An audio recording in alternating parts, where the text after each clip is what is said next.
So recently I got a message on social media from someone who's been watching my videos, and they reached out to ask for advice on how to deal with debt. They said that they so badly in debt that they even considering suicide. Now this really frustrates me because firstly I know what it feels like to have that crushing feeling of debt pushing down on you, feeling like you're never going to get out.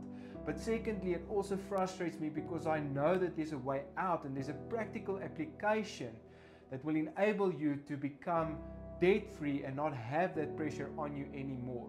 But what I want to share with you guys today is so important, and I shared it with this individual as well, because this for me is the very first process to getting rid of that frustration, that helplessness and that hopelessness that you feel when you are drowning in debt. You know, I think that currently South Africa is one of the most indebted nations in the world, and there is a reason why online sports betting is becoming one of the biggest industries in South Africa, because people are looking for short-term solutions to a long-term problem. They are looking for short-term solutions for a behavioral problem, and they are looking for short-term solutions for something that first needs to change in your beliefs and your perspective. And I want to share with you something that was written by a good friend of mine. His name is David Berg. He runs a ministry called Frontline Witnesses. They do amazing work with schools and youngsters and preaching the gospel everywhere and sending the word out all over the world. And he wrote a book called Victory Through Identity. And whenever I consult someone about debt and I can see that there's a hopelessness,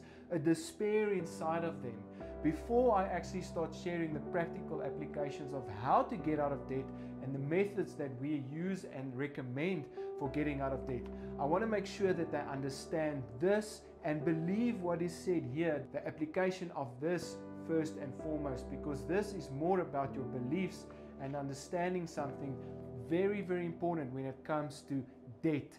So I'm going to read this to you guys. If you owed a friend $1 million and struggled for years to pay only a little bit back, this would impact your friendship in a very negative way. I agree. But if someone else paid off your debt, so someone else decided to pay off your debt by transferring not $1 million, not $5 million, but $10 million into your friend's account, so that you would never have to worry about your debt again, I can assure you that your relationship with that specific friend would not only be restored, but because of the debt being overpaid, you would have massive favor with your friend because you just made them a multi-millionaire. In the same way, Jesus has given us so much favor with the Father because of His perfect and pleasing sacrificial payment on the cross. So come boldly to the throne of grace. Realize that the blood of Jesus has overpaid your debt.